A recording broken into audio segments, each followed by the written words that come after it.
Hello sir. Hello hello everyone। Sir एक doubt था। हम्म। जो जीबीटी का सिलेबस है उसमें मेंस में लिखा है एवरीथिंग टिल जीबीटी। तो वो लास्ट वाला जो मई वाला जीबीटी हुआ है उसकी बात कर रहा है। नहीं नहीं नहीं, जीबीटी तक जो सिलेबस कवर होगा क्या आप उसकी बात कर रहे हो? मतलब जो सबसे हाँ, तो आज के रिवीजन में अपन डिस्कस करेंगे केमिकल काइनेटिक्स। काइनेटिक्स वैसे तो बहुत इजी चैप्टर है एंड आज से मैंने वो किया कि स्ट्रिक्टली अपन 1 आवर ही करेंगे सेशन को, बिकॉज दैट वे आपके लिए भी सही रहेगा कि टाइम पे जाके आप इनफ क्वेश्चंस कर पाओगे। Let's not be in hurry to complete things. Better ये रहेगा कि अपन पहले समझ ले जितना भी समझ पा रहे, बिकॉज आइडिया यही था स्टार्टिंग से कि कुछ चीज़ों को सिक्योर करना। नाउ आई अंडरस्टैंड कि पिछले कुछ क्लासेस में हमने 2-2 घंटे भी सेशन किए हैं just to get an idea कि भाई ज़्यादातर चीज़ों को कवर कर सके, but that was never the motive right from the beginning. तो आज मैं सिर्फ 1 घंटा ही करूंगा, जितना कंटेंट अपना कवर होगा उसको पहले मास्टर करेंगे, देन विल थिंक कि आगे वाले कंटेंट को करना है या फिर उस टॉपिक में आप अपने लेवल पे करोगे, and then we should take up some other topic और चैप्टर। ठीक है, तो वैसे करेंगे। सो केमिकल काइनेटिक्स में ओवरऑल अगर हम लोग देखें, so there are plenty of things we should know, but again जैसा कि मैंने आपको पहले बता रखा है कि we will cover only those things which are most probable, मतलब मेरे पॉइंट ऑफ व्यू से जो पिछले कुछ सालों में ज्यादातर पूछे गए हैं।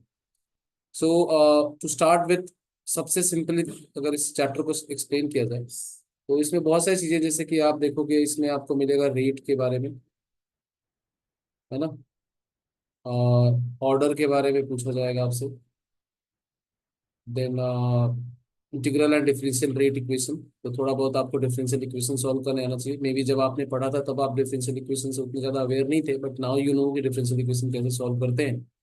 अब आप आई थिंक इजीली कर पाओगे, है ना।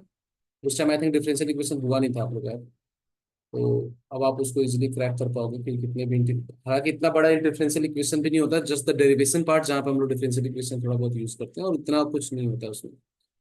तो क्वेश्चन कैसे आएंगे? क्वेश्चन बहुत सिंपल रहेंगे। एक तो क्वेश्चन आता है कि आपको डेटा दिया रहेगा, एंड डेटा से आप क्या करोगे कि आप ऑर्डर निकालोगे, है ना। एक तो वो कॉमन क्वेश्चन है। दूसरा आपको जीरो ऑर्डर रिएक्शन के, जीरो और first order, basically zero first order क्या लिखूं मैं, ग्राफ दिए रहेंगे, मतलब जो मेन पॉइंट्स हैं उनको हम लोग समझते हैं कि कैसे क्वेश्चन को क्रैक करना है, देख के कि आप कैसे कैसे सोच सकते हो उसके बारे में। तो ग्राफ्स दिए रहेंगे आपको, एंड देन ग्राफ्स के बेसिस पे आपको ऑर्डर या फिर कुछ भी कमेंट करना है रिएक्शन के बारे में, may be equation of the reaction जो भी। थर्ड एस्पेक्ट जो है, जो मुझे लगता है कि इंपॉर्टेंट हो सकता है, वो है सबसे इंपॉर्टेंट आपका first order reaction. So first order reaction वो अच्छे से पढ़ो, उसमें हर केसेस को पढ़ो आप, reversible reaction, parallel reaction, parallel के बाद आप रिवर्सिबल रिएक्शन जो होता है उसमें। एक साल अभी तक जेई मेंस में तो नहीं, एडवांस में सीक्वेंशियल रिएक्शंस भी आते हैं, तो उनको भी ध्यान से देखो। And then simple graph based questions, है ना। ग्राफ बेस्ड क्वेश्चंस की कैसे कैसे ग्राफ को हम मैनिपुलेट कर सकते हैं, समझ सकते हैं। एंड उसके बाद लास्ट चैप्टर के लास्ट में हम लोग जो कोलिजन थ्योरी और टेम्परेचर डिपेंडेंस और इनस इक्वेशन जो हम लोग करते हैं, सो वो वाला पार्ट भी अपना इम्पोर्टेंट है। कोलिजन थ्योरी एंड वो वाला पार्ट इनफैक्ट अच्छा खासा इम्पोर्टेंट है वो भी। एंड आपका temperature dependence of rate of reaction. ठीक है, तो बेसिकली ये पूरा चैप्टर का वो है जो आप एक्सपेक्ट करते हो। Now I go by the topics जो सिंपली हम लोग देखने वाले हैं, कि जो सबसे पहला टॉपिक है वो जो है रेट का, कि डेटा से रेट या ऑर्डर बताना। तो how do we comment on that. तो रेट ऑफ रिएक्शन हम लोग बेसिकली केमिकल काइनेटिक्स चैप्टर का मीनिंग यही है, is to determine rate of reaction based on जो भी इंफॉर्मेशन अपने को given. Now rate of reaction कैसे डिसाइड करेंगे? तो रेट ऑफ रिएक्शन का डिफरेंट बेसिक फॉर्मूला तो ये होता है कि भाई change in concentration per unit time, dc by dt। Now change in concentration per unit time को आप रिएक्टेंट के लिए लिखते हो तो आप उसको मल्टीप्लाई कर देते हो, क्योंकि रिएक्टेंट का जो अमाउंट होता है विद टाइम डिक्रीज होता है, तो फाइनल माइनस इनिशियल रिएक्टेंट का नेगेटिव आएगा। लेकिन नेगेटिव तो रेट हो नहीं सकती, तो हम उसको माइनस से मल्टीप्लाई कर देते ताकि पॉजिटिव रखे, है ना। तो रिएक्टेंट के लिए हम लोग ऐसे लिखते हैं, और प्रोडक्ट के लिए लिखना होता है अपने को तो उसको बस पॉजिटिव टर्म्स में लिख देते हैं। तो change in concentration by time positive में लिखते हैं प्रोडक्ट के लिए।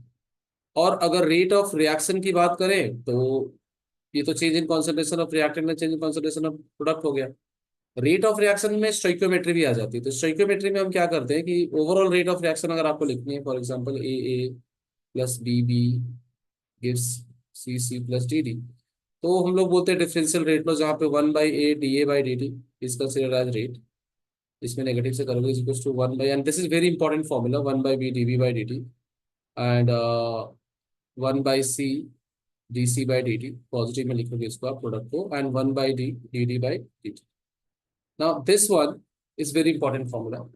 तो इस फॉर्मूले पे बहुत सारे क्वेश्चन हैं, है ना।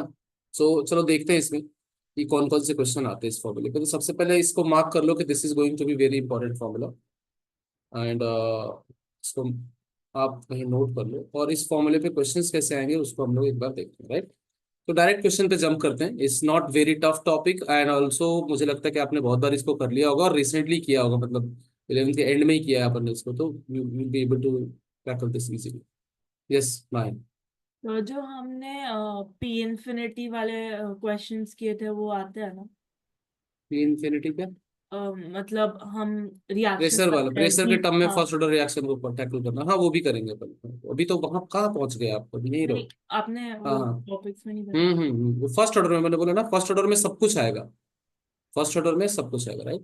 ठीक। ना, ये इक्वेशन है और ये क्वेश्चन है। चलो क्वेश्चन से स्टार्ट करते हैं, धीरे धीरे इसको करना स्टार्ट करो आप लोग।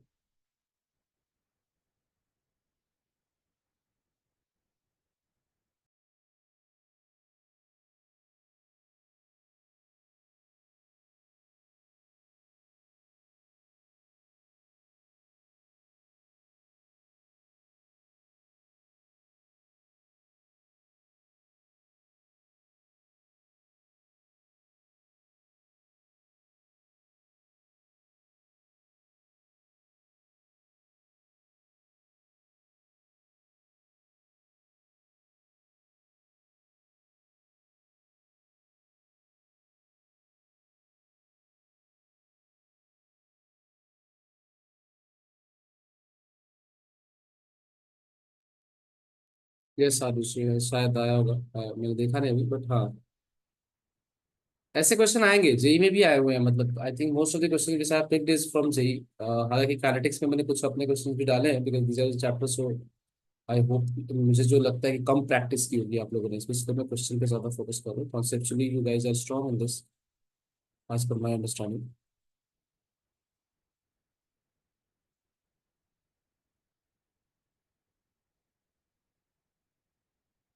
बहुत सिंपल सा क्वेश्चन है ये, कि रिएक्शन दी गई है in a certain time interval, the rate of decomposition of A2O5 is found to be this. Then what will be the rate of formation of O2? Now to calculate that, you need to balance the equation first. तो इसको balance करोगे आप तो क्या मिलेगा आपको, N2O5।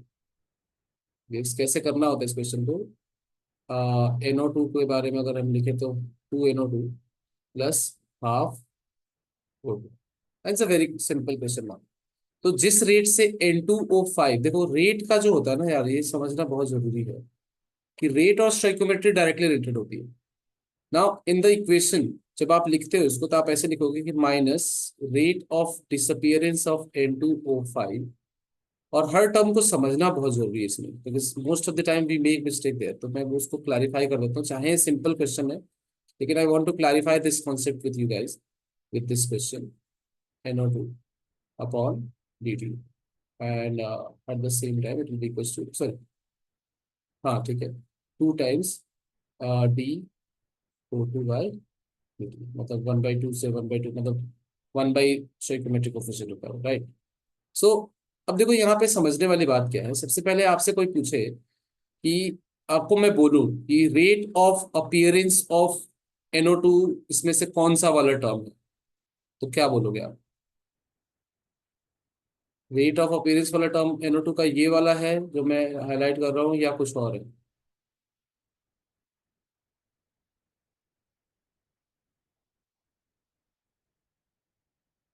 तो rate of appearance of NO2 is only this term, याद है ना। सिंपल, मतलब इसमें कोई दिमाग लगाने की चीज ही नहीं ना। Rate of appearance of NO2 तो वही होगा ना जिस जो उसकी कॉन्सेंट्रेशन के चेंज को बताता है पर टाइम। फिर सर ये नंबर क्या है? ये नंबर है इन तीनों को आपस में रिलेट करना, कि what how does they relate to each other, बस ये है ये रिलेशन, ठीक है। And this is called overall rate of reaction. तो रेट ऑफ रिएक्शन अगर आपसे कोई पूछे तो डेफिनेटली इनमें से किसी भी एक की नोन क्वांटिटी को आप उनके स्टोइकोमेट्री से डिवाइड कर दो, rate of reaction you get. But सिर्फ अगर पूछा जाए कि rate of disappearance of N2O5 क्या होगा, तो rate of disappearance of N2O5 की इक्वेशन सिर्फ ये, rate of appearance of NO2 की रेट, ये इक्वेशन ये है। Rate of appearance of O2 की रेट क्या है? ये है rate of appearance of O2। So you need to understand that difference, वो बहुत जरूरी है, वहीं पे गलती होती है एक तो। बाकी उसके बाद क्वेश्चन बहुत सिंपल है। कह रहे हैं कि अगर rate of N2O5 is found to be this, तो N2O5 का आधा रेट होगा O2 का। देख के नहीं लग रहा आपको? स्टोइकोमेट्री देख के ही समझ में आ रहा है कि यार N2O5 का 1 मोल कंज्यूम होगा तो O2 का हाफ मोल बनेगा।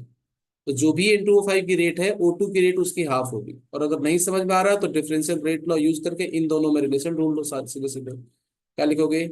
Rate of N2O5 is 2 times the rate of O2।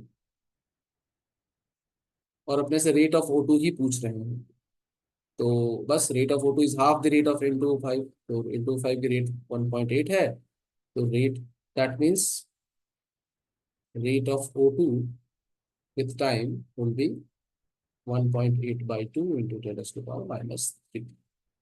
ठीक है। Now I should have taken this much time on this question, but basics पता होना, बेसिक क्लैरिफाई करना मुझे मेरे लिए बहुत जरूरी है। ये मेन रिवीजन का प्लान ही है कि बेसिक्स क्लियर होने चाहिए, बाकी एडवांस हम कर लेंगे कभी भी, right. So you need to understand that. हाँ, तो मोस्ट ऑफ द लोगों ने जो गलती करी है वो आई थिंक यही वाला मिस्टेक किया आपने। So please rectify that and then again आगे बढ़ते हैं नेक्स्ट क्वेश्चन। तो ऑफ कोर्स आपको बहुत सारे चांसेस मिलेंगे क्वेश्चन के। चलिए बताइए।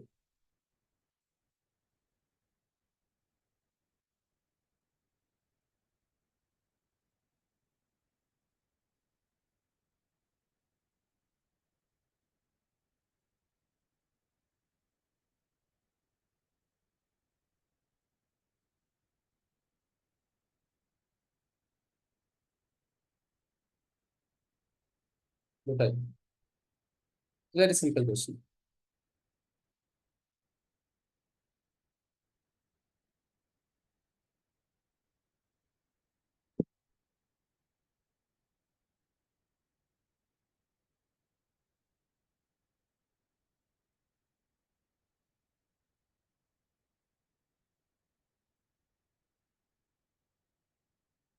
ठीक है,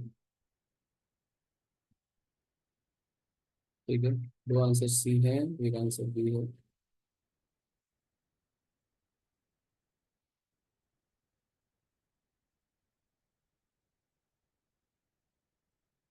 ठीक है, चलो देखो बहुत सिंपल सा तरीके से अपने को करना है, और वो तरीका होगा okay B C. No, we shouldn't consider the coefficient, we just need to relate them with one another. Coefficient देखो हमें रिलेट करके निकालना। अगर जैसे मान लो N2O5 का दिया है ऋषि और NO2 का पूछ रहे हैं, तो NO2 will be twice of N2O5, simple as that. The coefficient hmm is not needed for NO2, hmm you know. तो सिंपली आपको क्या करना है, पहले तो इसकी रेट निकालनी है बेस्ड ऑन कॉन्सेंट्रेशन। तो रेट ऑफ डिसअपियरेंस इसका N2O5 का पहले आप निकालो इस क्वेश्चन में। कैसे निकालोगे? आप देखोगे उसकी इनिशियल कॉन्सेंट्रेशन क्या थी, ये थी 3। फाइनल कॉन्सेंट्रेशन क्या है, 2.5। नाउ देखो वैसे तो हमें पॉजिटिव चाहिए, तो मैं 3 माइनस 2.5 कर रहा हूँ, 2.75 कर रहा हूँ, but that's not the right way, right. Final minus initial करते हैं, लेकिन नेगेटिव से मल्टीप्लाई करके यही आने वाला है, तो मैं डायरेक्ट पॉजिटिव डेटा ही लेता हूँ, है ना। अपॉन 30 पहले कर दिया, तो अपने को मिला 0.25/30 will be the rate of disappearance of N2O5, now based on rate law और बेस्ड ऑन स्टोइकोमेट्री सिंपली आप देख सकते हो कि N2O5 जिस रेट से कंज्यूम हो रहा है उसके डबल रेट से NO2 फॉर्म हो। It's obvious from the equation. तो rate of appearance of NO2 जो कि पूछा जा रहा है अपने से, और फॉर्मेशन, अपीयरेंस और फॉर्मेशन सेम बात है, that should be twice the rate of disappearance of N2O5। या तो आप ऐसे देख लो स्टोइकोमेट्री से, या फिर आप इक्वेशन जो लिखा आपने 1/a da/dt 1/b db/dt वो वाला, they both will do the same job. तो यहां से अगर हम लोग बात करें तो रेट ऑफ अपीयरेंस ऑफ ये तो निकालना है 2 times rate of disappearance of, ये हो गया 0.25/15। नाउ अगेन इसको आप सिंप्लीफाई कर लो तो यूल गेट कौन सा वाला ऑप्शन, इसको लिख लो आप 250/15 बी आएगा। इंटू 10⁻³ तो बी आ रहा है, 25/15 हाँ ठीक है, बी आ जाएगा इसका आंसर। ठीक है, तो ऐसे ध्यान देना इसमें। तो जल्दीबाजी नहीं यार, जल्दीबाजी नहीं करनी, बहुत सिंपल है। देखो कितना सिंपल सा टॉपिक है, बट इसमें भी आप कंफ्यूज हो रहे हो, and that is what I am been focusing on right from the beginning. ऐसा नहीं कि आपको चीजें पता नहीं, बट क्या होता है ना कि जब क्वेश्चन सामने आता है तो अपन कंफ्यूज हो जाते हैं कि यार स्टोइकोमेट्री लेना था या नहीं लेना था, वो कोफिशिएंट के साथ रेट ऑफ डिसअपीयरेंस होता है या कोफिशिएंट के बिना होता है। अब ये सब चीजों की क्लैरिफिकेशन के लिए ही पूरा सेशन हो रहा है कि बस छोटी छोटी चीजों को हमें आइडेंटिफाई करना है कि वो गलती नहीं होनी चाहिए। कल को ये ना लगे कि यार ये तो सिंपल वाला क्वेश्चन था, ये पेपर इजी था लेकिन और अच्छा हो सकता था, वो नहीं, वो फीलिंग सबसे बुरी फीलिंग होती है, खास करके फाइनल एग्जाम के बाद, आई टेल यू। तो वो सब चीजों को अवॉइड करने का बेस्ट तरीका होता है कि हर फंडामेंटल को समझो। कोई टफ क्वेश्चन आप नहीं कर पाओगे तो आपको लगेगा कि चलो यार क्वेश्चन ही टफ था, बुरा नहीं लगेगा, है ना। तो वो चीज समझना बहुत जरूरी है। चलिए ये बताइए।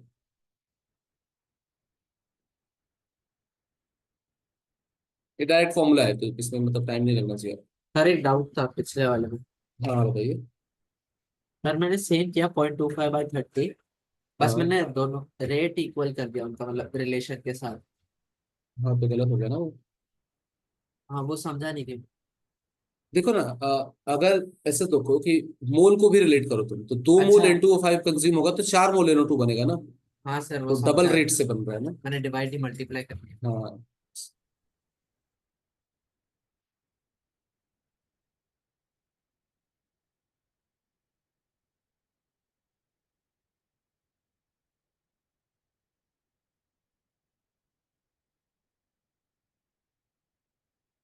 ऑलराइट, सो इसका आंसर बहुत सिंपल है, ए होगा।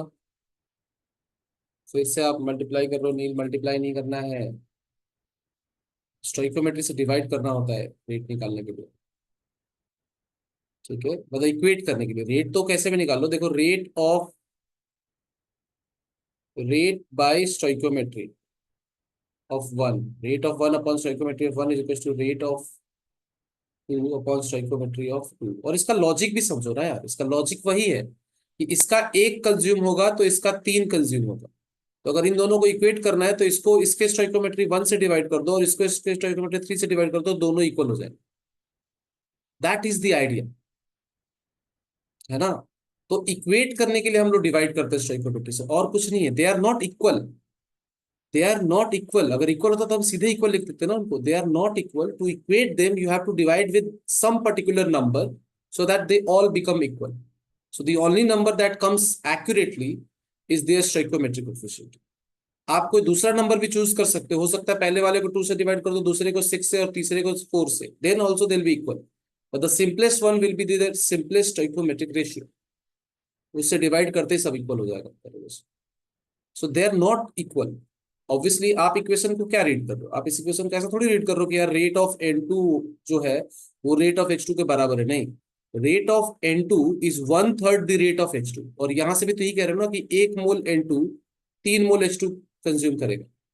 तो रेट ऑफ N2 जो है 1/3 नहीं है, H2 का 3 है तो N2 का 1 है तो 1/3 हो गया ना। बस ये ध्यान रखो, इक्वल तो है ही नहीं। We are equating them by multiplying that with some number, or that number is important. Now दूसरा पार्ट, तो फर्स्ट पार्ट तो डायरेक्ट क्वेश्चन आता है, देखो मैंने आपको दिखा दिया। फर्स्ट पार्ट ये है कि डायरेक्ट इस फॉर्मूले से क्वेश्चन आता है ना, इट इज इंपॉर्टेंट, आपके बता रहा हूं मैं कि ये इंपॉर्टेंट है। मैंने पिक ही वही फॉर्मूले किए जहां से आता है क्वेश्चन, जहां से फिक्स है कि इसमें कुछ वेरिएशन नहीं हो सकता, इसमें कोई वेरिएशन नहीं कर सकते। क्या कर वेरिएशन करने का, स्टोइकोमेट्री चेंज कर देंगे बस। तो इसमें वेरिएशन नहीं, वेरिएशन कहाँ पे, फर्स्ट ऑर्डर में बहुत सारे वेरिएशन है, लैंग्वेज चेंज कर सकते हैं, लैंग्वेज ट्विस्ट कर सकते हैं, ग्राफ ट्विस्ट कर सकते हैं। वैसे ये दूसरा टॉपिक, इस दूसरे टॉपिक में भी कोई वेरिएशन नहीं। कोई वेरिएशन नहीं मतलब आपको इसमें इसी तरह की टेबल मिलेगी और आपको रेट वेट पूछेंगे, और फिर हाफ लाइफ बाद में पूछ देंगे, वो तो चलो एडिशनल क्वेश्चन थे। बट सबसे पहले your first attempt should be to determine rate and order with respect to one another. तो पहले आप उस हिसाब से डिसाइड कीजिए, then time required to consume half of A हम बाद में निकालेंगे, है ना। ये आगे का टॉपिक है, बट चलो ठीक है, पहले आप मुझे बताओ इस क्वेश्चन में कि ऑर्डर क्या होगा ओवरऑल, और order with respect to A and order with respect to B क्या होगा।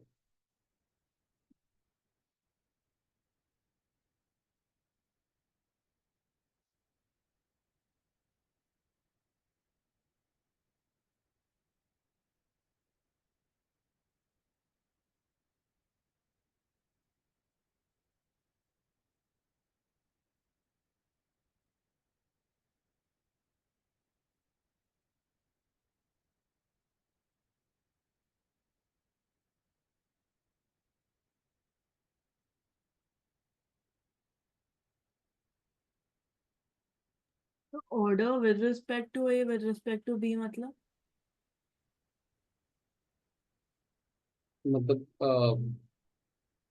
तो वही जो मैं बोल रहा हूँ, ए के रिस्पेक्ट में अपना एक ऑर्डर होता है, बी के रिस्पेक्ट में अपना दूसरा ऑर्डर होता है, दोनों को ऐड करके टोटल ऑर्डर ऑफ रिएक्शन आता है ना।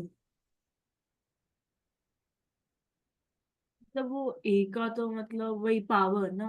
हाँ हाँ, वही तो ऑर्डर वही होता है ना। अच्छा, मतलब टू और फिर वन। नहीं नहीं, stoichiometry is not order. Yes प्रश्न सही है। नहीं नील सही नहीं है, ध्यान से देखो, नुस्खा आपका सही है।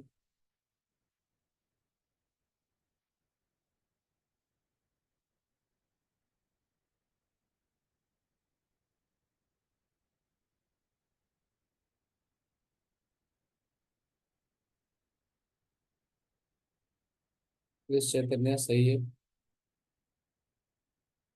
Neel how come you guys are making such mistakes यार, ये तो मतलब बहुत सिंपल से क्वेश्चन है, ये आप लोगों ने किए होंगे यार, मतलब how does. Okay not a problem, मतलब हो जाएगा, ये बहुत बड़ी बात नहीं है, बट समझ में आ जाएगा आपको। तो यार बेसिक सेंस लगाओ इसमें, और कुछ नहीं लगाना, बेसिक लॉजिक लगाओ, आपको पता चल जाएगा कि ऑर्डर क्या है। ठीक है, आप मैथ्स वैथ सब भूल जाओ एकदम, डायरेक्ट डायरेक्ट भी कर सकते हो, मैथ्स का तरीका भी बताऊंगा मैं, बट डायरेक्ट करेंगे पहले। अगर ऑर्डर लिखते हो तो आप क्या लिखते हो, बोलोगे कि sir rate of reaction is directly proportional to concentration of A to the power order respect to A, मान लेता हूँ एक्स है, and concentration of B to the power order with respect to B. ये लिखोगे ना, order तो power में आता है। यस नहीं, अब सही आंसर। तो आपको दो तरीके मिलते हैं, या तो आप वो जो डेटा दिया है उसको पुट करके तीन इक्वेशन बनाओ एंड देन उनको मल्टीप्लाई डिवाइड सब्ट्रैक्ट करके आप सॉल्व करो। बेसिकली हम रेशियो ही लेते हैं, डिवाइड ही करते हैं, मल्टीप्लाई तो क्यों करेंगे। या फिर दूसरा तरीका है कि आप कॉमन सेंस लगाओ, जैसे कॉमन सेंस ये कहता है कि यार ए की कॉन्सेंट्रेशन में कोई चेंज नहीं आया, नो चेंज। बी की कॉन्सेंट्रेशन को मैंने थोड़ा सा बढ़ा दिया, ना मैंने डबल नहीं किया, मैंने ट्रिपल नहीं किया, बस बढ़ाया, चेंज आ रहा बी में। लेकिन ऐसा करने के बावजूद रेट में कोई चेंज नहीं आया, इसका मतलब रिएक्शन की रेट जो है वो बी पे डिपेंड ही नहीं कर रही है कि नहीं, बोलो।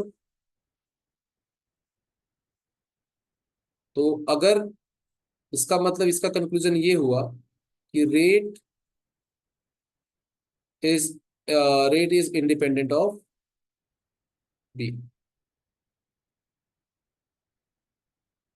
इसका मतलब क्या हुआ कि ऑर्डर विथ रिस्पेक्ट, तो बी के पावर में क्या आएगा, जीरो आएगा, तभी तो वो बी पे इंडिपेंडेंट रहेगा, तो वाई की वैल्यू आ गई अपनी, जीरो। अब दूसरा तरीका ये कि एक्स के बारे में देखते हैं, तो एक्स का भी डायरेक्ट वही मेथड है। यहां से एक्स को क्या किया हमने, इंटू टू कर दिया। वाई को हमने चेंज किया, लेकिन उससे कोई फर्क नहीं पड़ेगा फिर से, क्योंकि वाई पे तो डिपेंड ही नहीं करता, तो इसको भूल जाओ, इमटेरियल है। तो ऑर्डर में क्या हुआ, रेट में क्या हुआ, रेट डबल हो गया, रेट भी इंटू टू हो गया। तो ए को डबल करने से रेट अगर डबल हो जाता है तो मतलब एक्स की वैल्यू वन रहेगी, तभी तो ऐसा होगा ना। सोचो ना, अगर ए डबल तो रेट भी डबल, ए चार गुना तो रेट भी चार गुना, इसका मतलब ए और रेट डायरेक्टली प्रोपोर्शनल है ना। ऑर्डर विथ रिस्पेक्ट टू ए क्या आ गया, ऑर्डर विथ रिस्पेक्ट टू ए हो गया वन। ओवरऑल ऑर्डर क्या हुआ, वो भी हो गया वन ना। दूसरा तरीका क्या है सर इसका, दूसरा तरीका ये है कि आप लिखो rate one R one is equal to some to constant, जिसको हम रेट कांस्टेंट कहेंगे, into concentration of A point one to the power X into concentration of B point two to the power Y. R one की value डालो यहाँ, ठीक है। दूसरा तरीका जो ये कॉमन तरीका जिससे हम लोग करते हैं, अगर कॉम्प्लिकेटेड है नहीं समझ में आ रहा क्या करना, चुपचाप ये कर लो, सेफ ऑप्शन है 6.93 into ten to power minus three कर दिया। फिर दूसरी इक्वेशन लेंगे, that is also 6.93 to ten to power minus three, but इसमें एक ट्विस्ट है, चेंज ये है कि के ए की वैल्यू तो यही है 0.1 to the power X, B की वैल्यू है 0.25 टू द पावर वाई। इन दोनों का रेशियो लो, इन दोनों का रेशियो लोगे तो सब कुछ कैंसिल हो जाएगा और आपको सिर्फ एक ही वैल्यू मिलेगी, क्या कि 0.2/0.25 to the power Y is equal to one. और ये तभी हो सकता है जब वाई की वैल्यू जीरो, और कोई नंबर आप यहाँ पुट करके नहीं बता सकते जिसके लिए ये रिलेशन आ जाए। So this is possible mathematically only when Y is zero, तो वाई की वैल्यू जीरो आ गई। वैसे एक और थर्ड इक्वेशन बनाओगे जिसमें आप रेट टू और रेट थ्री लोगे, वाई के रिस्पेक्ट में हम ऑलरेडी जीरो कर चुके हैं तो वाई को भूल जाओ, फिर वाई के लिए सॉल्व मत करो। अब 0.1/0.2 to the power X is equal to 1/2 हो गया, देखो इसको डिवाइड करोगे तो करके दूं,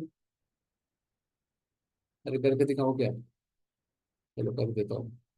तो सेकेंड इक्वेशन लो आप, क्या सेकेंड और थर्ड को यूज करते हो। सेकेंड में रेट की वैल्यू क्या है 6.93 into ten to power minus three is equal to k into 0.1 to the power x and 0.25 to the power zero, क्योंकि हम वाई निकाल चुके हैं ऑलरेडी।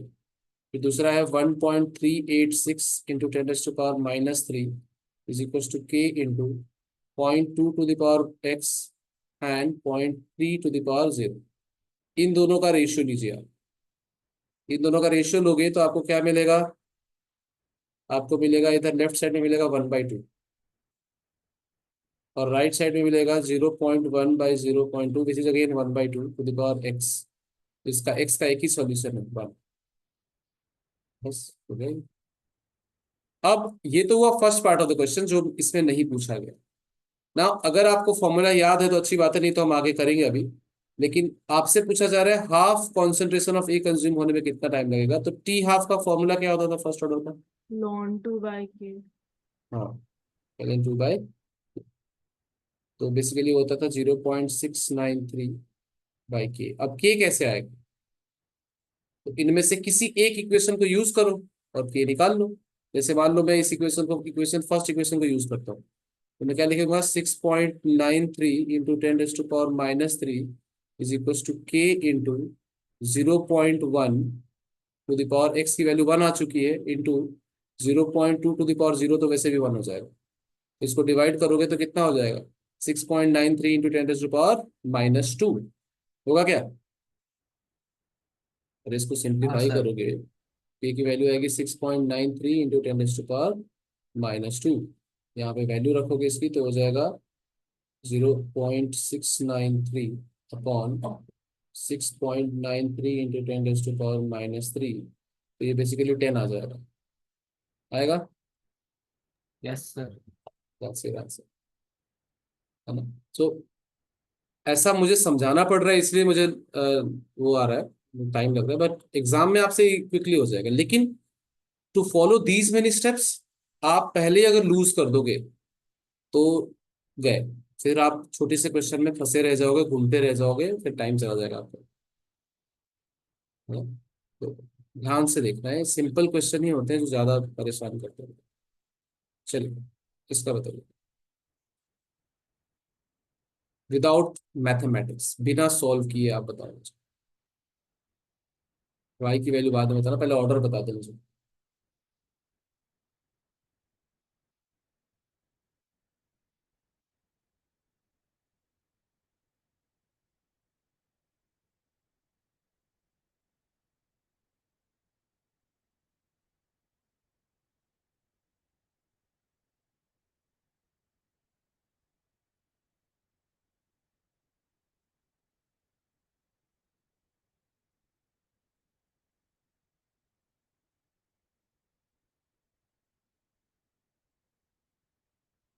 ऑर्डर 2 है क्या?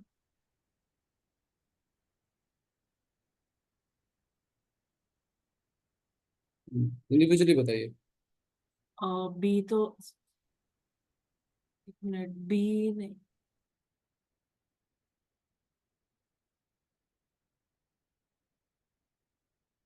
हाँ तनिष्का हाँ, सही बी है। 0 है बिकॉज उसकी कंसंट्रेशन चेंज करके रेट नहीं चेंज हो रहा।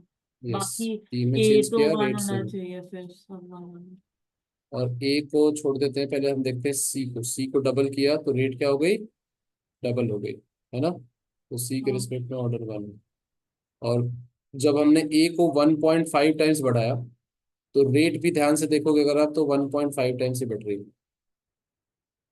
ये हो रहा नहीं, एक सेकंड। सर पर सी को भी तो हाफ किया है ना हाँ इसमें। हाँ हाँ, सी को हाफ किया, एक सेकंड, तो कितना टाइम बढ़ रहा है। एक ए वाला डेटा लेते हैं ना, 2 10 सेकंड। ए वाला डेटा लेते हैं जहाँ पे सी सेम था। तो आप लो सेकंड और फोर्थ। सेकंड से फोर्थ में क्या किया हमने, 1.5 टाइम्स बढ़ाया, तो रेट में भी 1.5 टाइम्स की इंक्रीज है, ठीक है। आया। है ना? तो कंफ्यूज मत हो, देखो वही मैं बोल रहा हूँ कि जो सिंपल डेटा है उसको यूज करो। अगेन आप इसको भी यूज करके कर सकते थे कि बी को डबल किया, सी को डबल किया, ए को हाफ किया, तो रेट देखो, अगर आप देखोगे तो 2/3 चेंज आ रहा है तो रेट में 1/2। और उसके रिस्पेक्ट में, हाँ, तो इस तरह से चेंज आएगा, तो आपको वो ध्यान रखना है। तो अभी मैंने 2 और 4 को यूज किया तो मुझे पता चला कि रेट 1.5 टाइम्स बढ़ रहा है। अगर कॉन्सेंट्रेशन 1.5 टाइम्स बढ़ रहा है, मतलब फिर से ए के रिस्पेक्ट में ऑर्डर क्या हो गया, 1। And you again have that difficult method जिसमें आप कैलकुलेशन करके करोगे, वो भी आपके पास ऑप्शन में है, but I am just giving you the simple trick. हाँ प्रत्नेश सही है। हाँ सबका सही आंसर है। हाँ, ऑर्डर 1, हाफ, -1 सब कुछ हो सकता है। इंडिविजुअल कंपोनेंट के रिस्पेक्ट में कुछ भी ऑर्डर हो सकता है, सो ऐसा टेंशन नहीं लेना आपको। फ्रैक्शनल भी होता है। ओके, तनिष्का का आंसर आ गया है।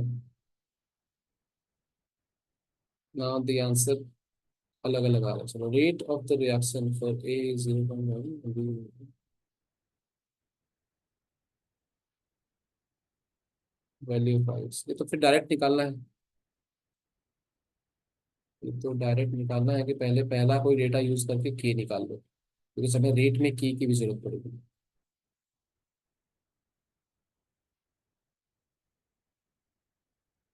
ए into concentration of A to the power 1, concentration of B to the power 0, into concentration of C to the power 1।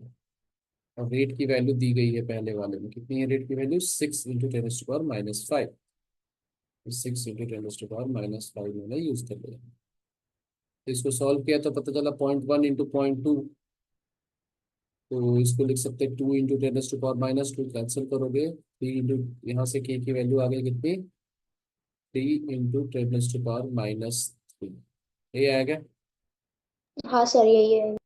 ठीक है, ये आ गया, तब आप रेट लिखोगे। तो रेट का फॉर्मूला फिर से वही लिखोगे, rate is equal to k into, इस बार कॉन्सेंट्रेशन आप जो दिया गया है वो यूज करोगे, 0.15 इंटू 0.25 का कोई यूज नहीं है वैसे, पर 0 डिफरेंस के पावर में, एंड 0.15 × 1।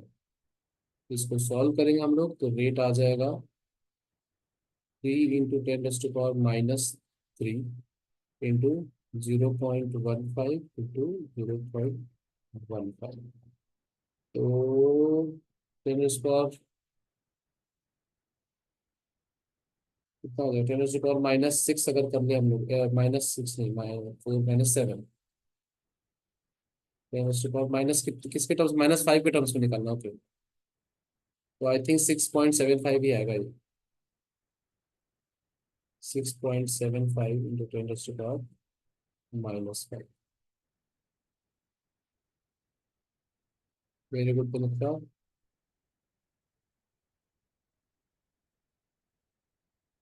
और ये किसका है, C25, दो नंबर से पढ़ा है। आपका भी सही है, जो भी। राइट, सो ये दूसरा तरीका है, दूसरा मेथड है जहां से हम लोग को ये क्वेश्चन करने का तरीका पता चलता है।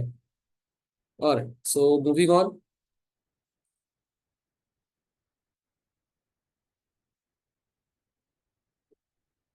बहुत सारे क्वेश्चंस हैं इसमें पूछे गए हैं। अब ये देखो, ये डायरेक्ट क्वेश्चन, इसको तो फटाक से कर दो, ये इट्स नॉट टाइम कंज्यूमिंग वाला।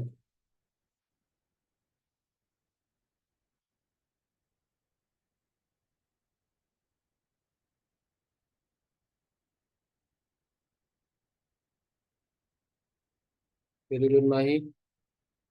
माही, अंश, आप दोनों का आंसर सही है। चैतन्या सही है, प्रज्ञेश आपका भी सही है। सिद्धार्थ वापस चेक करो भाई एक बार। Anushka correct. And roll number वाले आपका गलत है भाई, एक बार वापस चेक करो।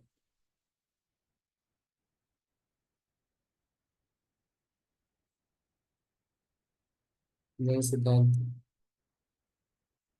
जल्दी किस बात की? जब पहले एक्सपेरिमेंट में बी पे डिपेंड नहीं कर रहा था, दूसरे में क्यों करा रहे हो आप डिपेंड? ये भी तो सोचो। हाँ श्रेयांश, आपका सही आंसर।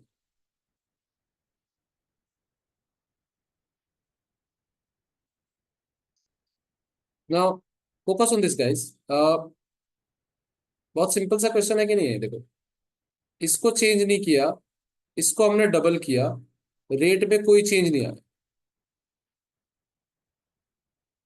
तो इसका मतलब बी पे डिपेंड ही नहीं कर रहा ना रेट। तो order with respect to B क्या हो गया? 0 हो गया। Now talking about A. अब बी को भूल जाओ, अब वापस बी को मत सोचो कि बी में क्या हो रहा है, छोड़ दो इधर कुछ भी हो रहा है, बी को भूल जाओ, इस डेटा से आपने कोई लेना देना नहीं। अब आप देखो, जब हमने ए को डबल किया तो रेट इंटू 2 हो गया, तो ऑर्डर विथ रिस्पेक्ट टू ए क्या हो गया? वो हो गया 1। तो बस रेट की इक्वेशन क्या आएगी? रेट की इक्वेशन आएगी कि rate is directly proportional to concentration of A. Now rate की ओवरऑल इक्वेशन क्या आएगी? अगर वैसे इन सबको देखें तो रेट की इक्वेशन क्या आएगी इसके हिसाब से?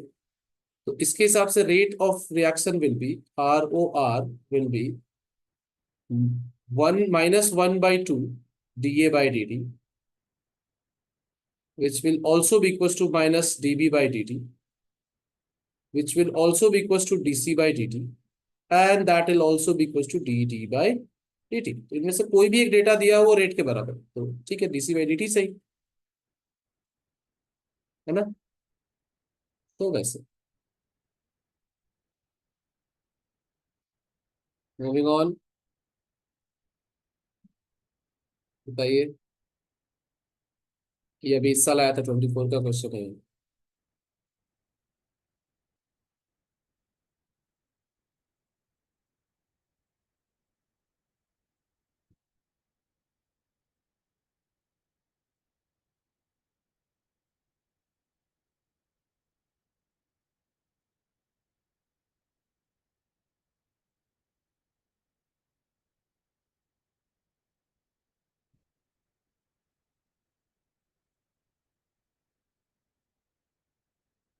एक्स और वाई की वैल्यू बतानी है आप।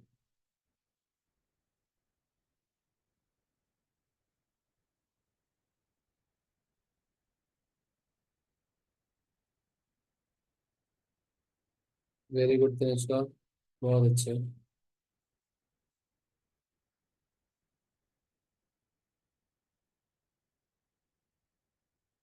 तनिष्का, लग रहा है आपने अच्छे से रिवाइज किया है केमिकल काइनेटिक्स। हाँ सर, इस बार बीटेस्ट में भी आया था ना, इसलिए। हम्म, बात ही सही है। उतनी सही है। वाई पे डाउट आ रहा है क्या लोगों को? वाई में क्या हो रहा है?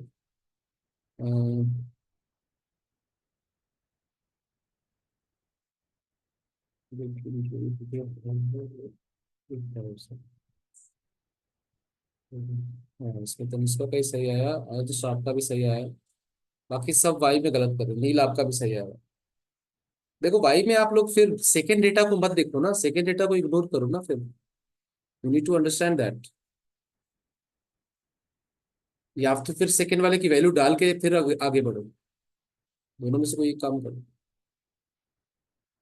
एक्स एक्स निकाल लिया आपने, तो एक्स की वैल्यू पुट करो। फिर अगर सेकंड वाला डेटा यूज कर रहे हो थर्ड वाले डेटा को मैनिपुलेट करने के लिए, या थर्ड वाले डेटा को अंडरस्टैंड करने के लिए, तो फिर एक्स की वैल्यू भी तो ध्यान में रखो ना, नहीं तो फिर गड़बड़ हो जाएगा आंसर, जैसा कि हो रहा है सबका।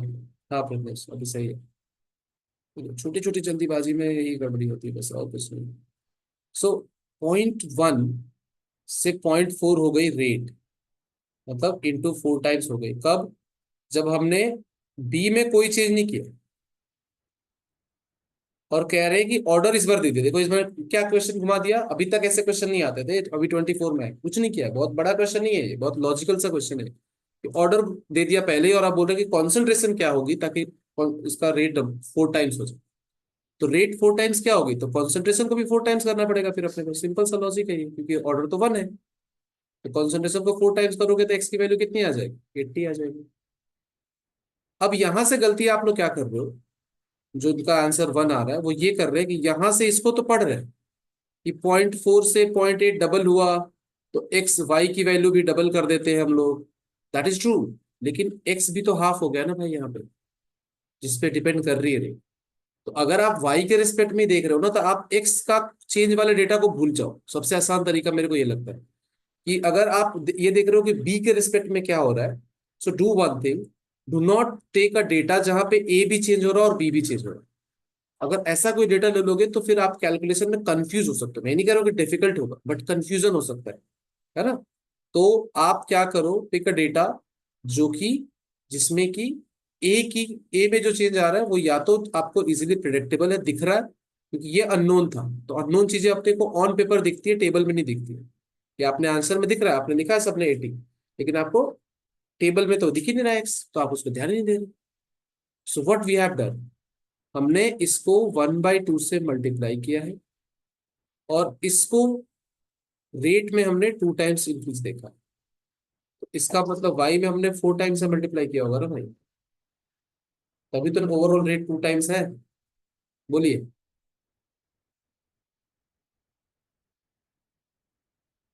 राइट। तो ये गलती का पॉइंट है, यही है जहां पे आप सब गलत गड़बड़ कर। तो यहाँ पे वाई की वैल्यू हो जाएगी X is 80 and Y is 2। ठीक है।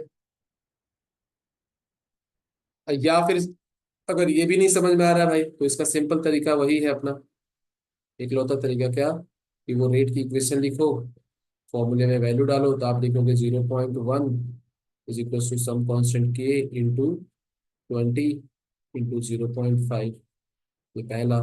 फिर आप लिखोगे 0.4 is equal to some constant के इंटू एक्स इंटू 0.5। इन दोनों का रेशियो लोगे तो यहाँ से एक्स की वैल्यू आ जाएगी 80।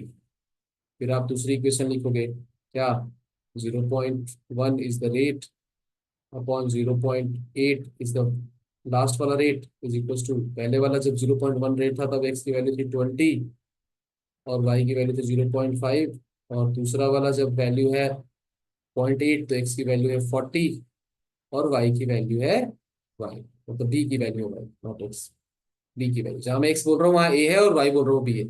सो इसको सॉल्व करोगे तो यहाँ से वाई की वैल्यू 2 आ जाएगी।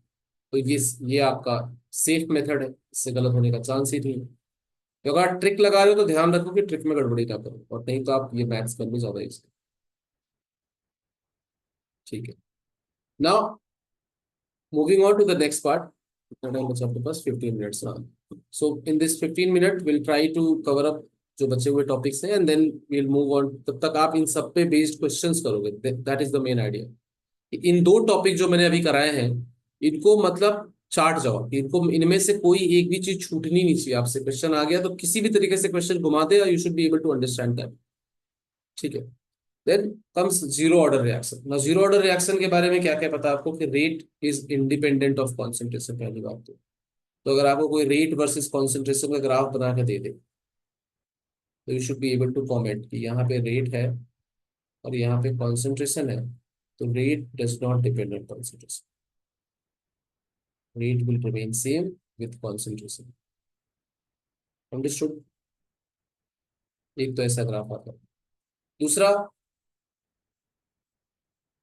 अगर इसमें कोई दूसरा भी कुछ चेंजेस करते हैं, कुछ भी चेंज करते हैं, तो you should be able to understand कि जैसे आपको मान लो इसमें से रेट की इक्वेशन लिखनी है तो आप क्या लिखोगे, कांस्टेंट रहेगी रेट तो initial concentration minus final concentration, या final concentration minus initial concentration upon time taken to do that.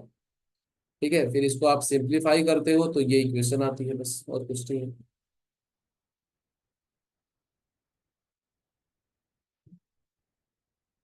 है ना। तो इससे कर लो आप। देन यूनिट की बात करते हैं, क्योंकि यूनिट पे भी बहुत सारी चीजें डिपेंड करती है। अच्छा, ये समझ में आ रहा है कॉन्सेप्ट कैसे है? बस मैंने इधर KT मल्टीप्लाई किया, देन CT को इधर रखा और C0 को उधर से उधर शिफ्ट कर दिया, but I should be able to understand ये क्यों हो रहा है ऐसा। थर्ड पॉइंट है कि ये यूनिट इंपॉर्टेंट है, क्योंकि बहुत बार यूनिट देख के भी पता चल जाता है क्या है। के की यूनिट अगर पता चल गई आपको तो आपको रेट पता चल, के की यूनिट वही होगी जो रेट की यूनिट होगी, है ना। क्यों? क्योंकि रेट और के बराबर है, देखो कॉन्सेंट्रेशन का ड्राम तो है ही नहीं। वैसे जनरल फॉर्मूला क्या होता है रेट यूनिट ऑफ के का, कोई बताएगा? मोल n-1 litre 1 - n second inverse. हाँ, तो बेसिकली रेट की जो एक्चुअल यूनिट होती है वो होती है क्या, कि मोल। कॉन्सेंट्रेशन बेसिकली डिवीजन में आ जाता है, तो यूनिट की क्या आ जाएगी, रेट की यूनिट तो वही होगी मोल पर लीटर, मतलब मोल पर लीटर पर second. So mole per litre is concentration, and then time मतलब सेकेंड। और इस पूरी क्वांटिटी का पावर क्या होता है, 1 - n, where n is order. तो इसलिए जीरो था तो वही आया जो हम सोच रहे हैं, और जब चेंज करोगे तो ये चेंज होता जाएगा उस हिसाब से। तो focus on that as well.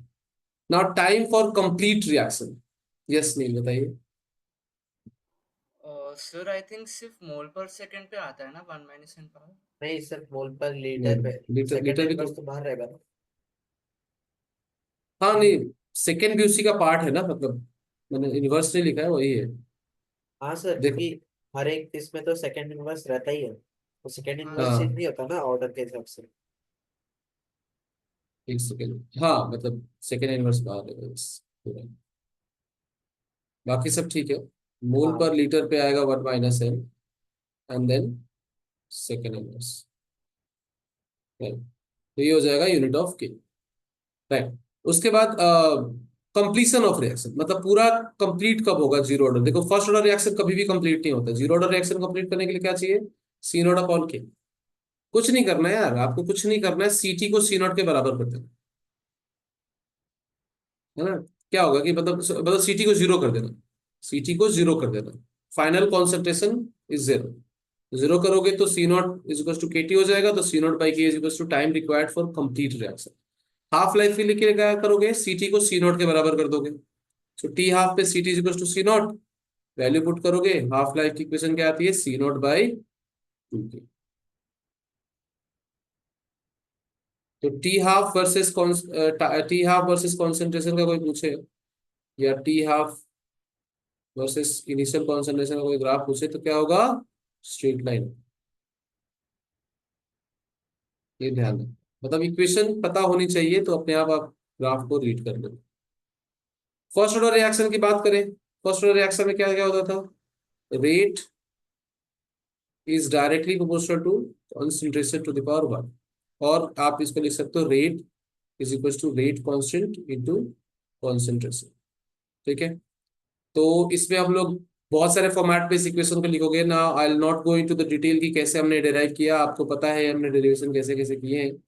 तो आप उस इक्वेशन को एक बार देखो। टाइम पीरियड का जो टाइम का होता है, time required for any amount of reaction to be consumed, A is the initial concentration, X is the amount consumed, यहाँ पे ध्यान देना। A क्या है, A is initial concentration, और X क्या है, X is amount consumed, किसका, रिएक्टेंट का। मैं बताऊँ, ठीक है। उसके बाद तो ये हो गया जब हम लोग अमाउंट कंज्यूम के टर्म में लिखते हैं, और इसी को अगर आप इनिशियल और फाइनल अमाउंट के टर्म में लिखोगे तो टी का वही फॉर्मूला आ जाएगा, क्या ये वाला, मतलब के का फॉर्मूला भी है और या टी का भी, जैसे भी लिखना चाहो। आप टी को उधर लेके जाओगे तो इधर नीचे के आ जाएगा, ये वाला पार्ट तो सेम ही है। बस लॉग के अंदर का टर्म जो है ये है इनिशियल कॉन्सेंट्रेशन, और फाइनल कॉन्सेंट्रेशन तो वैसे भी क्या होगा भाई, initial concentration minus amount consumed, right. तो बस we have just replaced one mathematical variable into another one, और कुछ चेंज नहीं किया, है कि नहीं। अगर अगर मैं फाइनल कॉन्सेंट्रेशन लिखूंगा तो मैं क्या लिखूंगा, कि इनिशियली कितना था रिएक्टेंट माइनस कितना कंज्यूम हो गया, वो है CT। और यहाँ पे उसी को हम C0 - X के फॉर्म में लिख रहे हैं, बस that's the only difference. Now half life of first order reaction is independent of initial concentration. First order reaction का हाफ लाइफ कॉन्सेंट्रेशन पे डिपेंड नहीं करता। कैसे हाफ लाइफ कैसे निकाला? कुछ नहीं, Ct को हमने लिख दिया C0/2, उसकी वैल्यू रखी, सिंपल सा फॉर्मूला आ गया, उसको सॉल्व किया, आंसर आ गया। तो ln 2/k फिक्स होता है। एवरेज लाइफ होता है 1/k, है ना, ये सारी हाफ लाइफ का एवरेज। तो उस हिसाब से हम लोग करते हैं। तो ये 1/k आप वैल्यू रख लेना और उसको सॉल्व करोगे तो टी हाफ को रख दोगे k की जगह। अच्छा, k अगर आपसे कोई पूछे तो निकाल सकते हो क्या इसका? क्या होगा? ln 2/t half. ये भी ध्यान रखना, कभी कभी ये काम आता है equation first order reaction. So these are some important equations which you should know for a first order reaction. तो एक दो क्वेश्चन करते हैं। ग्राफ्स देखो, ऑलरेडी आपको मैंने बता दिए बहुत सारे ग्राफ। तो कि रेट वर्सेस कॉन्सेंट्रेशन का ग्राफ है, तो ये कौन से ऑर्डर के रिएक्शन का ग्राफ है बताइए? यहाँ पे ऑर्डर क्या होगा? Zero Zero. Order. Very good. यहाँ पे कॉन्सेंट्रेशन वर्सेस टाइम का ग्राफ है, Zero. ये भी जीरो ऑर्डर का रिएक्शन है। ठीक है, ये रेट वर्सेस कॉन्सेंट्रेशन का ग्राफ है, फर्स्ट फर्स्ट ऑर्डर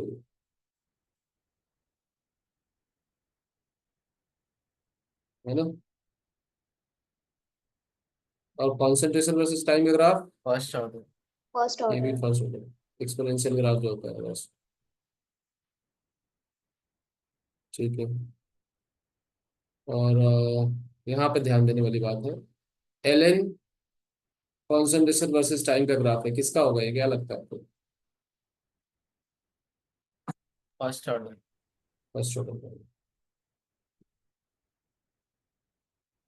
देखो, फर्स्ट ऑर्डर के रिएक्शन की इक्वेशन पे ध्यान दो। फर्स्ट ऑर्डर के रेट की इक्वेशन क्या है? अगर आप देखोगे तो फर्स्ट ऑर्डर के रेट में हम लोग क्या लिखते थे, याद है डेरिवेशन आपको? जो था dA/dt is equal to k into concentration of A. फिर इसको आप डिफ्रेंशिएट करते थे, इंटीग्रेट करते थे 1/a लेके तब, याद है? Minus dA/a dt। फिर आप इसको इंटीग्रेट करते थे तो क्या आती थी फाइनल इक्वेशन? बोलो, kt और minus kt is equal to क्या होता था? बोलो, Minus log of ln A naught kt/a NO. Naught. Sir, minus. हाँ, okay. और माइनस इधर लिख दिया मैंने। ठीक है, ये आता था इक्वेशन। तो इस इक्वेशन में देखो, अगर कि अगर कॉन्सेंट्रेशन चेंज होती है, देखो नेगेटिव पॉजिटिव का क्या सीन है यहाँ पे। देखो यहाँ पे कि अगर a0 इज ग्रेटर देन 1 तो ln a का ग्राफ ऐसा है। If a0 is equals to 1 तो जीरो से स्टार्ट होगा, है ना। और if a0 is less than 1 तो फिर वो नेगेटिव से स्टार्ट होगा। क्यों? क्योंकि फॉर्मूला वही है, ln a0/at is equals to positive kt हो जाएगा। आपको कभी a0/at कर दिया मैंने। इसको एक्सपैंड करोगे तो स्ट्रेट लाइन की इक्वेशन आएगी क्या? ln a0 minus ln a is equal to kt। हाँ. तो यहां से स्लोप तो हमेशा नेगेटिव रहेगा इसका। स्लोप हमेशा इसका क्या रहेगा? नेगेटिव रहेगा, क्योंकि देखो ln a versus l time का ग्राफ निकाल रहे थे। तो ln a माइनस, देखो यहाँ पे ln a को आगे ले जाओगे, ln a पॉजिटिव हो जाएगा, plus is equal to minus kt और ln a नॉट हो जाएगा। तो स्लोप तो हमेशा नेगेटिव रहेगा, ln a नॉट पॉजिटिव होगा, स्लोप तो हमेशा नेगेटिव रहेगा। क्यों? क्योंकि माइनस kt है यहाँ पे, थोड़ा सा जगह थोड़ी सी कमी पड़ रही है मेरे को, इसको जगह यहाँ पे लिख देता हूँ। स्लोप हमेशा क्या रहेगा? माइनस kt हो गया। स्लोप हमेशा क्या रहेगा? Negative. नेगेटिव, नेगेटिव रहेगा। तो स्लोप सबका नेगेटिव है, लेकिन इंटरसेप्ट जो होगा वो ए नॉट की वैल्यू पे डिपेंड करेगा। अगर ए नॉट ग्रेटर देन 1 है तो ln 1 से ज्यादा की वैल्यू पॉजिटिव होती है। अगर ए नॉट 1 के बराबर है तो ln 1 की वैल्यू 0 होती है। और अगर ए नॉट नेगेटिव है, सॉरी 1 से कम है, तो इंटरसेप्ट नेगेटिव। यस, इसको बताइए। सर बट इसका ग्राफ थोड़ा रेक्टेंगुलर हाइपरबोला चाहिए था ना। नहीं नहीं नहीं नहीं, ए वर्सेस टी का नहीं है, ln a वर्सेस टी का ग्राफ है, ओके स्ट्रेट लाइन, हाँ है ना। ए वर्सेस टी का ग्राफ तो रेक्टेंगुलर हाइपरबोला ही रहेगा उसमें, रेक्टेंगुलर हाइपरबोला नहीं, मतलब E to the power X का ग्राफ होता है बेसिकली, एल एन एक्स का ग्राफ होता है, okay L sir. N A versus time के ग्राफ। तो ये फर्स्ट ऑर्डर का ये भी ना, इस वाले ग्राफ पे ध्यान देना, अभी तक ये ग्राफ नहीं पूछा गया। एंड टी हाफ का तो पता ही है, किसी भी रिएक्शन के लिए डिपेंडेबिलिटी याद रखना टी हाफ की, initial concentration to the power N minus one का इनवर्स रिलेशन। बस इतना काफी है। तो फर्स्ट ऑर्डर रिएक्शन के बारे में इतना पता है, तो एक दो क्वेश्चन करते हैं फटाफट से, एंड देन बाकी क्वेश्चन आप प्रैक्टिस करोगे, and then will discuss that in next class.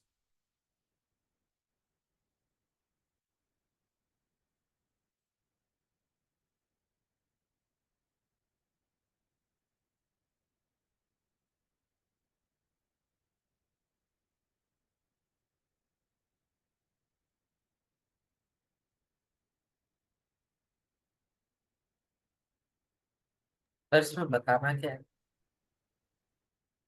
इसमें option, the order of the reactions A B C D respectively, the following graph is obtain.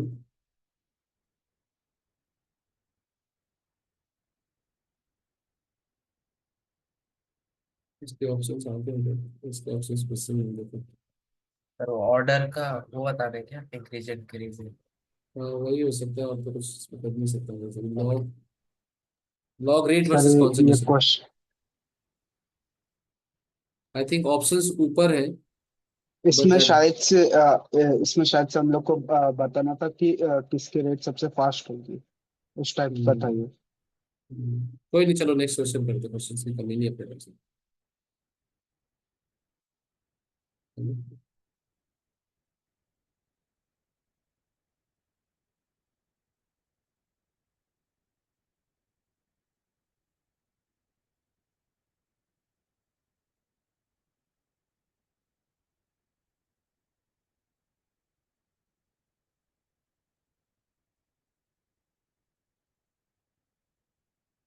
बहुत सिंपल सा क्वेश्चन है।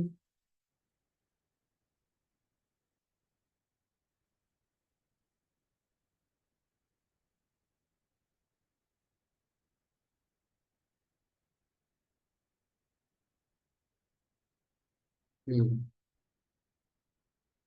यस नहीं सही है।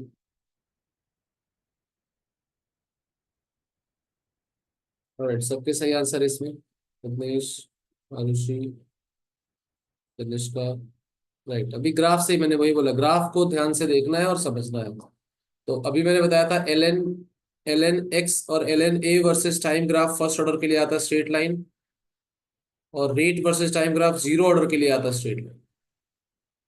तो इसका ऑर्डर जीरो है और इसका ऑर्डर फर्स्ट है, तो वन एंड जीरो, सिंपल। चलिए, ये बताइए।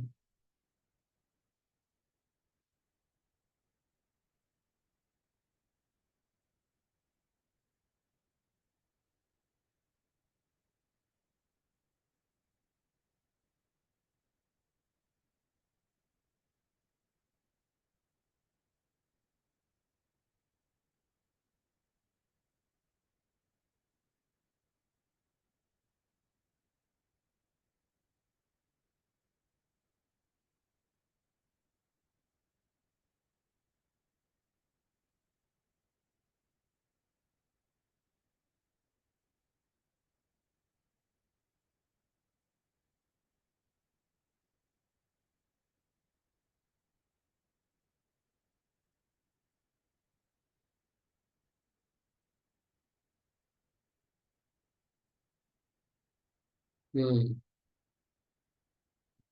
यस, तो इसका सही है।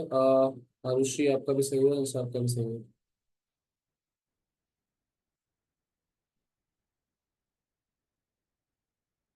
But this can be more than one correct type question है ना, इज एन आर लिखा है जी, एडवांस का भी है, तो it can be more than one option है करेक्ट। क्या सर और एक? हाँ है ही।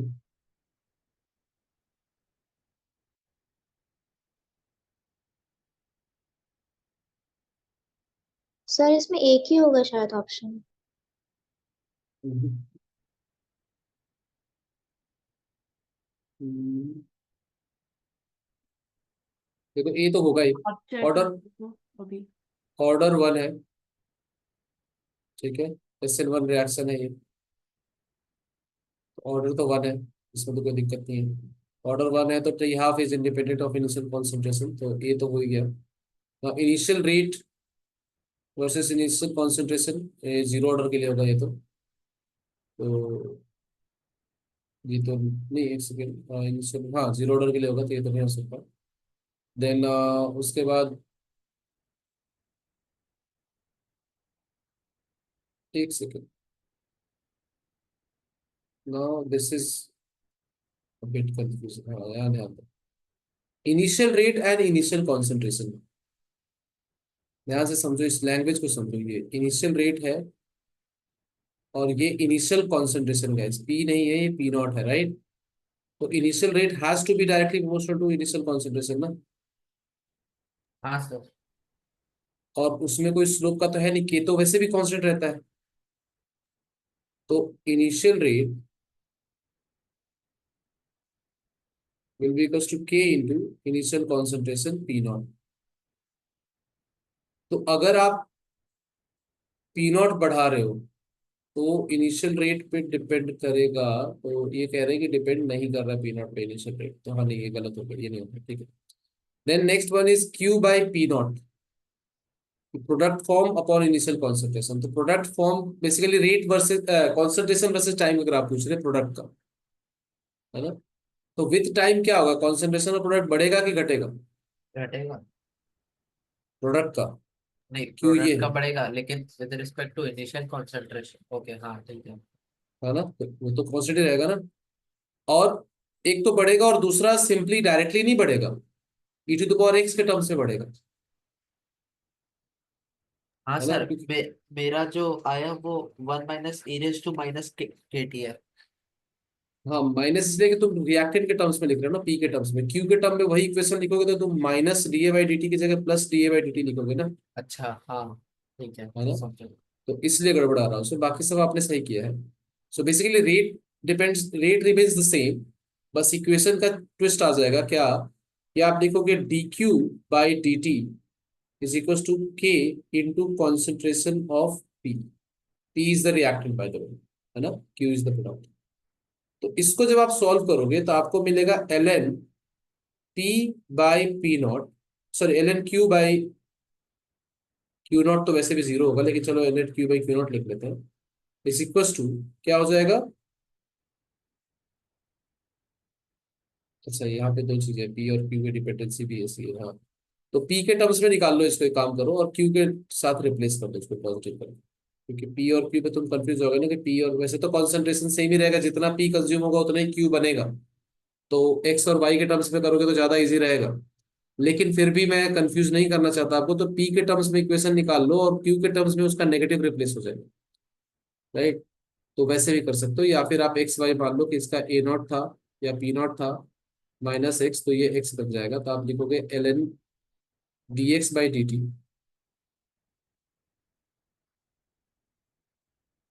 dx/dt इज इक्वल टू कितना, ये एक्स, और इसको सॉल्व करोगे तो ये रिलेशन आएगा आपका, ठीक है। उसके बाद नेक्स्ट कह रहे हैं कि ln p/p0, ln p/p0 product को, तो जो देखो जैसी इक्वेशन आएगी ln q/p0, q/p0 की, उसका अगर हम लोग ln ले ले तो क्या आएगा बताओ, नेगेटिव स्लोप होगा ना। नेगेटिव स्लोप आएगा, बस ये अगर यही यहाँ पे q/p0 होता ना तो ये सही था, लेकिन p/q0 होने की वजह से इसका स्लोप ऐसे आएगा, p/q0, अभी थोड़ी देर पहले हमने देखा भी था, मतलब सिमिलर था, तो इसकी वजह से गलत हो गया, तो इसका आंसर होगा ए एंड सी, ठीक है। तो ये दिक्कत है और ये आपका पॉइंट है इसका। अच्छा क्वेश्चन है, आपको इसमें थोड़ा दिमाग लगाना पड़ेगा ना, ऑफ कोर्स दैट्स व्हाई ये एडवांस का क्वेश्चन है, बट हाँ इतना डिफिकल्ट नहीं था, थोड़ा सा मैथ्स करनी पड़ेगी इस पे आपको, ठीक है। तो I will give you guys with leave you guys with this slides again. मैं सेम चीज वही है कि आप इनके क्वेश्चंस, बाकी जो जितने भी क्वेश्चन है आप इसको करो, और इससे बाहर क्वेश्चन करने की जरूरत मैं तो नहीं कहता हूँ कि है, बट फिर अगर आपको करना है तो आप कर लेना। But I think these will be the enough questions for first order second order के लिए, एंड देन कुछ पीवाईक्यूज और भी बचते हैं तो आप कर लो, ठीक है। एंड ठीक है, चलो उतने ही रखते हैं आज के लिए, ज़्यादा टाइम नहीं लेते। एंड आप क्वेश्चन करके मुझे बताओ, थैंक यू ठीक है। Sir, bye sir. Thank you, bye bye. तो हाँ जी बताइए। माइनस साइन एक्सप्लेन करो ना।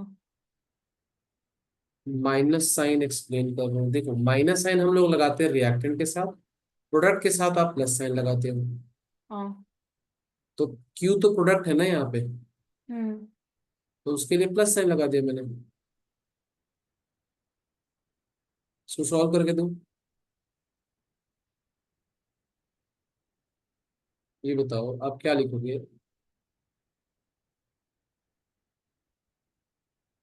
हाँ तीस भाई भेज दूंगा यार, वो अभी कलेक्ट कर रहा हूँ मैं data. I share that with you, reaction mechanism का पार्ट में। देखो इसमें आप क्या लिखोगे, आप बताओ। D Q by D T is equal to क्या, k into concentration of P, ये लिखोगे। हाँ। D Q by D T को आप लिख लो D X by D T, concentration के टर्म्स में तो यही होगा ही, hmm. Is equal to k into P naught minus x, यही होगा। हाँ। इसको आप D X by P naught minus X is equal to K D T करके सॉल्व करो, हम्म। और फिर वहां से q बाई पी नॉट, मतलब basically x by P naught आपको निकालना है। हाँ। तो इसको निकालोगे, आप करो इसको सॉल्व, बताओ मुझे क्या आता है x बाई पी नॉट। अब लिमिट्स क्या लेना है, नॉर्मल करो इंडेफिनिट। लिमिट्स, हाँ अब लिमिट्स क्या लोगे, आप x के लिए कर रहे हो ना, तो x तो स्टार्टिंग में जीरो था, ठीक है। और जीरो से लेके x तक ले लो लिमिट।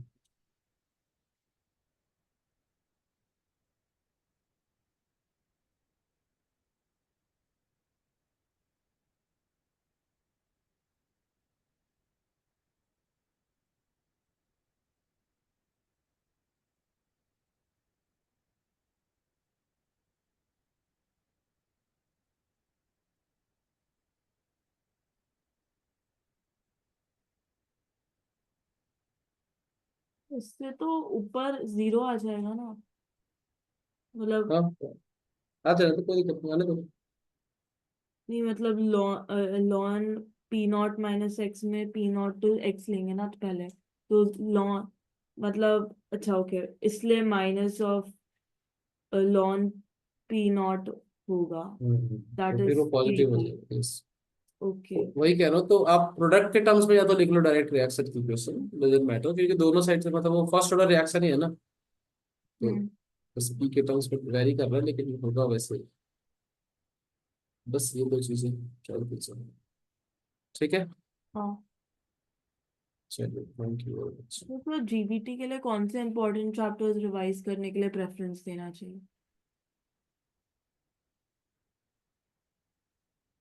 जीबीटी के लिए कौन से इंपॉर्टेंट चैप्टर, मतलब सारे चैप्टर इंपॉर्टेंट है। आप देखो जीबीटी कोई जे एग्जाम तो है नहीं कि मैं उसमें कुछ मतलब आपको ऐसे स्पेसिफिक बताऊं, क्योंकि स्पेसिफिक क्या है, देखो सारे चैप्टर अगर आ रहे हैं तो मान लो 30 चैप्टर आ रहे हैं, अब 30 चैप्टर में से 25 क्वेश्चन पूछने हैं, तो मैं कैसे बताऊँ कौन से चैप्टर इंपॉर्टेंट है, तो एग्जामिनर को डिपेंड करता है वैसे तो। लेकिन हाँ अगर आपको सही में मायने में करना है, तो जो क्लियर कट इन्फॉर्मेशन आपको मिली है कि जीओसी को अच्छे से करो, ट्वेल्थ क्लास की फिजिकल केमिस्ट्री को अच्छे से करो, बिकॉज वो रिसेंटली भी पढ़ा है और उसमें ज़्यादातर कंटेंट ईजी है। एंड इनऑर्गेनिक केमिस्ट्री में करना है तो केमिकल बॉन्डिंग और पीरियोडिक क्लासिफिकेशन को अच्छे से करो। They might not work exactly very good in for GBT, but they help you in a longer run. Okay. ठीक है, तो इन सब चैप्टर्स को पहले कर लो, फिर आप पूछो कि सर अब मैं एडिशनल क्या करूँ, ठीक पहले है। इन चैप्टर्स को निपटाओ, है ना। बस thank you sir. Thank you.